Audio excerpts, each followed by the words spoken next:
Would you accept $10,000 if it meant a random person would die? Would you kill a stranger for $1 billion?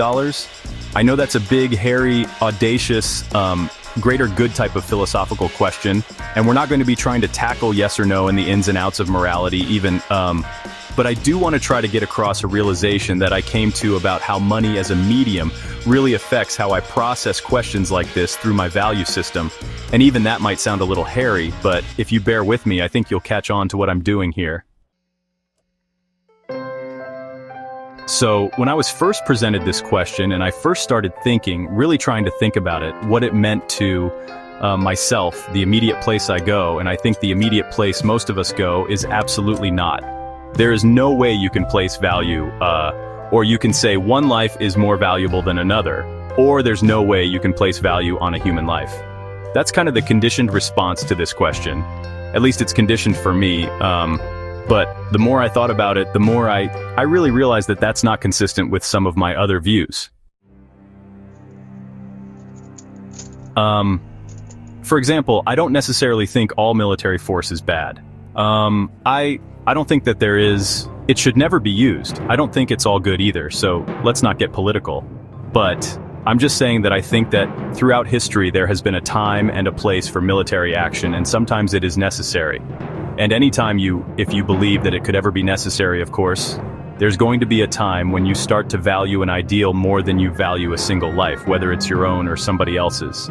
And that's just one instance in a military case, but you can take it to a more micro level and say, if someone was going to harm, Courtney Milligan, there's a clear distinction in my mind that the life of my immediate family is more valuable than the life of anyone else.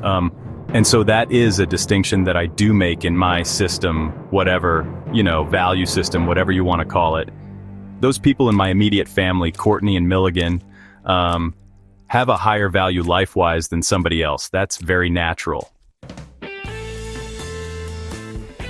This isn't a new concept, but what I'm trying to get at is that there are instances in which we start to place value on life.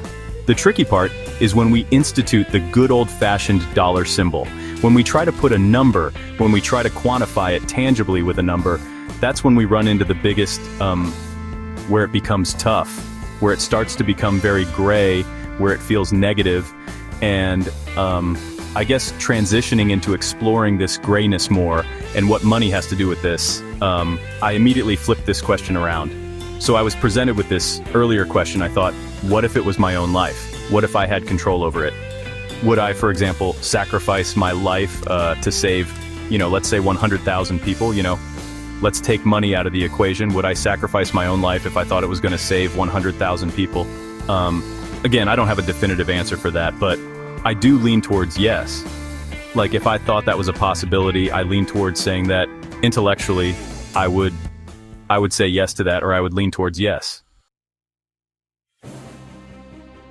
Well, if you said, let's say $1 billion to a very tangible charity like Charity Water, which I'm on the bandwagon of now, I think they do a great job and I've really started to follow them and I love what they're doing. If they were given $1 billion, I think they would use it in a very responsible way. And I think it would affect tens of thousands of people for generations to come. So in that case, let's put money in as a medium to the same question and say, would I sacrifice my own life if someone was willing to give $1 billion to charity, to a tangible charity? In my case, Charity Water or any other charity that in your situation. And in that case, my immediate response is, not so fast.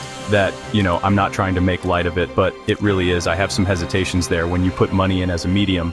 And even thinking about it further, I actually lean towards no. For some reason, putting money in as an extra layer. Putting that money, that dollar sign in, takes me from almost certain yes to a really heavily leaning no. So it dramatically affects me on the scale. And the only difference that I added was money. The $1 billion going to Charity Water and Charity Water affecting those lives. And in the first situation, just doing it directly. So that was really an aha moment for me. I knew there'd be a little bit of a distinction, but I didn't really process it through. This was really recent this past week when I've done it, Thanksgiving week, and I guess we can bring that back around to the actual question. And in the question, it's, would you kill a stranger for $1 billion? And I think there's two main things to think about with this question. First of all, for me, it's not black and white, on and off, and the dollar amount does make a difference. Why the dollar amount makes a difference is because it's easier for me to justify the greater good argument with a bigger number. So if someone says, would you kill a stranger for $10,000? Most people I know, me included, would immediately default to no. Why? Because we can't see the connection to the greater good there. So that's not really a philosophical debate in our mind. You know, it's easy to say no. Well, if you said $10 billion, would you kill a stranger for $10 billion? While many people would default say no, you know, there's money makes no difference to me. You know, I'm willing to step up and admit that it does gray that area. It makes it much harder because my mind drifts to, what can that 10 billion do? I can immediately see the connection to the greater good, and I start to connect $10 billion to real positive change for tens of thousands, hundreds of thousands of people. So the money amount does matter to me. And I think that was an important distinction for my own journey down into this question. And lastly, the last step, it would be to remove money altogether again. So, would you kill a stranger if it would immediately result in 100,000 people being saved? And, you know, now we're back to the big, hairy, audacious philosophical question. And I'm not expecting a yes or no answer, but like I said, this week I really went down this path. I really thought about it. I had an interesting discussion with Courtney about it as well.